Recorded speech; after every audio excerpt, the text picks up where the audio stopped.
सच्चिदानंद सदगुरु साईनाथ महाराज की जय। ओम साई राम। मित्रों, आज का ब्लॉग आप सभी हमारे साईं परिवार के लिए विशेष लाभकारी और कल्याणकारी है, क्योंकि आज के ब्लॉग में हम अपने साईं परिवार के लिए अक्षय तृतीया का बहुत ही विशेष उपाय लेकर के आए हैं। जो अक्षय तृतीया अब की बार 10 मई को पड़ रहा है, इस उपाय को करने मात्र से उन सभी बंधु बांधवों के परिवारों का 7 जन्मों की दुख दरिद्रता निर्धनता दूर हो जाती है, उनके घर परिवार की कंगाली दूर हो जाती है और उनके सौभाग्य का उदय हो जाता है।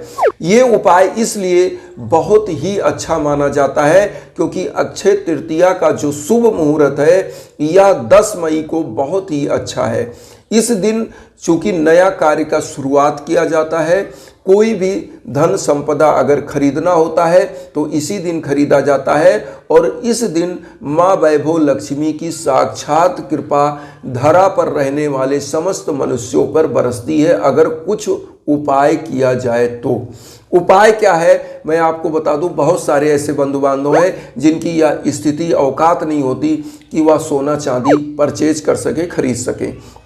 उसके लिए करना क्या है, कोई ज़रूरी नहीं कि आप सोना चांदी खरीदें। मैं आपको बता रहा हूँ आपको लेना क्या है। बहुत इजी चीज़, 10 रुपये का केवल चीज़ है, लेना है ये पीली कौड़ियाँ। आपको ये पीली कौड़ियाँ ले लेनी है। आप देख लीजिए, ये पीली कौड़ियाँ इसलिए बता रहे हैं, इन कौड़ियों के ऊपर आप देखेंगे तो पीले कलर का ऐसे निशान बना होता है। आप देख लीजिएगा, इस तरह से निशान बना होता है पीली कौड़ियों का। इन पीली कौड़ियों को 10 रुपये का लेंगे, 10-12 कौड़ियाँ मिल जाएंगी। आपको चाहिए 11 कौड़ी, तो 11 कौड़ियाँ आप ले लीजिएगा। एक नारियल आप मार्केट से हिला कर लीजिएगा, देख करके जिसमें जल हो। ऐसे हिलाएंगे तो उसमें जल की आवाज़ आएगी। आप इस नारियल को लीजिए। एक छोटा सा कपड़ा ले लीजिएगा। इन कौड़ियों को बांधना रहेगा तो कैसे, आपको एक लाल कपड़ा लेना है और 11 रुपये आपको ले लेना है, उसको रख लीजिए। पीला पुष्प ले लीजिए, घी का दीप ले लीजिएगा, धूप बत्ती ले लीजिएगा। आप इन सब सामानों को परचेज कब करेंगे? 10 मई को अक्षय तृतीया के दिन। इस दिन परशुराम की जयंती मनाई जाती है। इस दिन नया कार्य शुरू करने का शुभ मुहूर्त माना जाता है। कृषि कार्य में भी अगर जैसे कृषि कार्य की शुरुआत भी इसी दिन मानी जाती है, इसीलिए कृषि का कार्य भी लोग शुरू करते हैं। धन संपदा खरीदने का, जैसे सोना चांदी या चीज़ें खरीदने का भी दिन माना जाता है। तो नया कार्य शुरू करना है, जीवन में नया कार्य मतलब आपके जीवन में दुख दरिद्रता दूर करने के लिए यह नया कार्य आप जरूर करें। इस उपाय को करना क्या है आपको, आप सबसे पहले ये सब ले लिए, नहा धोकर स्वच्छता के साथ अष्टगंध का चंदन ले लीजिएगा, पीले कलर का, साईं बाबा के श्री चरणों में लगाइए क्योंकि साईं गुरु है। उसके बाद आप क्या करेंगे, गणेश भगवान, लक्ष्मी जी को, विष्णु भगवान को चंदन लगा के पीले आसन पर सबको स्थापित करिएगा, पीला पुष्प अर्पित करिएगा। उसके बाद आपको करना है, एक मंत्र का जप करना है जो साईं मंत्र है, ओम धन मांगल्य प्रदाय नमः। एक माला जप करना रहेगा।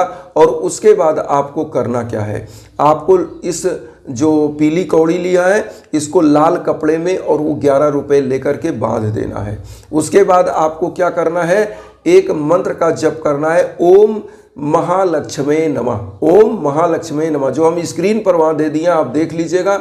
ओम महालक्ष्मी नमः, इस मंत्र का जप करने के बाद एक माला जप करिएगा, कम से कम मतलब 108 बार जप करिएगा। उसके बाद इस नारियल को आप क्या करेंगे, इस नारियल को साईं बाबा को टच कराइए। उसके बाद माँ वैभव लक्ष्मी गणेश भगवान के श्री चरणों में अर्पित कर दीजिएगा।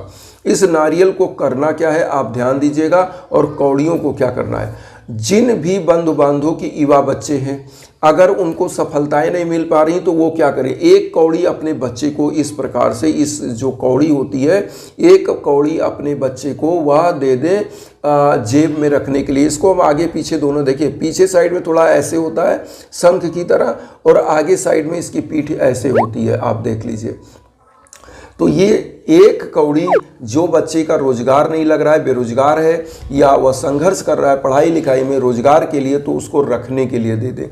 अब इसमें से 11 कौड़ी कम से कम आप क्या करें, वो 11 रुपये लाल कपड़े में बांध करके जिनके घर परिवार के समस्त सदस्यों का भाग्य उदय नहीं हो रहा है, कहीं से धन अर्जन नहीं हो रहा है, तो मुख्य दरवाजे पर इसको बांध दें।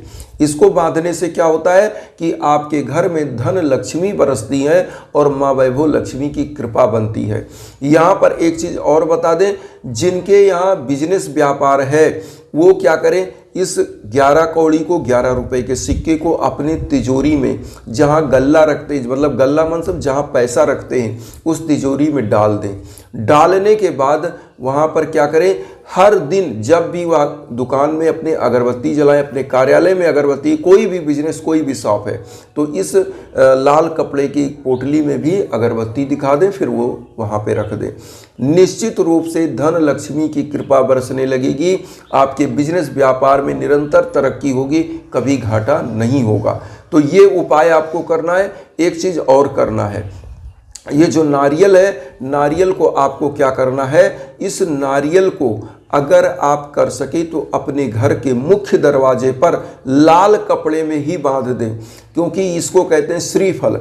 और अक्षय तृतीया के दिन खरीदा गया श्रीफल साक्षात लक्ष्मी को आप अपने घर ला रहे हैं। श्री का मतलब होता है लक्ष्मी और फल का मतलब फल ही है, तो लक्ष्मी का फल आप लेकर आ रहे हैं, श्रीफल को ला रहे हैं, जिसको नारियल बोलते हैं। तो इस नारियल को जब ला रहे हैं तो इसका मतलब साक्षात लक्ष्मी को ला रहे हैं, आपके घर में धन धान्य से परिपूर्णता लगे। अगर चाहें तो मुख्य दरवाजे पर इसको बांध दें, वरना क्या करें, पूजा कक्ष में लाल कपड़े में लपेट कर इसको रख सकते हैं। कौड़ी को आपको अपने धन के स्थान पर रखना या मुख्य दरवाजे पर बांधना है। अब यहाँ पर एक चीज़ और कहेंगे, जिनके परिवारों में निरंतर रूप से बिजनेस में घाटा चल रहा है, जिनके परिवारों में लगातार युवा बच्चे बच्चियां सफल नहीं हो रहे जॉब के लिए, बिजनेस के लिए, वो क्या करें, इसी दिन कुछ गरीबों को आप क्या करें कि वस्त्र दान करें। सफ़ेद कलर का वस्त्र ले लें और दान कर दें। सफ़ेद श्वेत वस्त्र जैसे मैंने धारण किया है, ऐसे सफ़ेद वस्त्र ले लें और दान कर दें। सफ़ेद वस्त्र में क्या दान करें कि उनको चाहे तो जैसे कुर्ता धोती और गमछा होता है, ये दान कर सकते हैं, क्योंकि समस्त पोशाक होना चाहिए, तो ये दान कर दें। किसी भी गरीब व्यक्ति को, ब्राह्मण को, पंडित को, किसी को भी दान कर दें, किसी मंदिर में दान कर दें। और उसमें क्या होना चाहिए, शर्त क्या है, एक नारियल भी होना चाहिए, पीला पुष्प होना चाहिए, पीला मिष्ठान भी होना चाहिए या सफ़ेद मिष्ठान होना चाहिए। और उसके बाद क्या करें, 11 कौड़ियों और 11 रुपए का सिक्का वहाँ पर साईं मंदिर या लक्ष्मी गणेश की मंदिर में चढ़ा करके इसको ले आए और अपने घर की तिजोरी में रख दें। अक्षय तृतीया के दिन तो निश्चित रूप से आपके घर परिवार का सौभाग्य जागृत हो जाता है और घर परिवार सदैव निरंतर तरक्की की तरफ बढ़ता है। तो इसलिए इस उपाय को करने से आपके सौभाग्य में वृद्धि होती है, बंद भाग्य खुल जाता है, आपके घर की तिजोरियां धन दौलत से भर जाती हैं। इसलिए अक्षय तृतीया 10 मई को है, ये उपाय जरूर करें।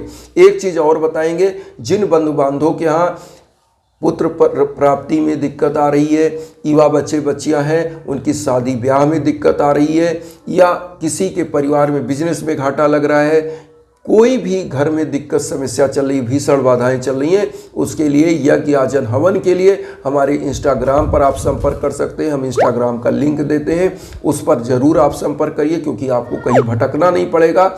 और निश्चित रूप से जब आपके नाम गोत्र पर संकल्प होकर हवन होता है तो विश्व के कोने कोने में आप कहीं हो, वह ऊर्जा आप तक पहुंचती है और निश्चित आपका कल्याण होता है। इन्हीं भावनाओं के साथ यही कहेंगे कि वसुधैव कुटुंबकम की जो भावना हम लेकर चले, उसमें आप सभी लोग चैनल को सब्सक्राइब करके अपना आशीर्वाद दीजिए। उन साईं भक्तों तक वीडियो को जरूर शेयर करिए जो किन्हीं कारणों से कष्ट में, दुख में, इसी भावना के साथ। ओम साई राम।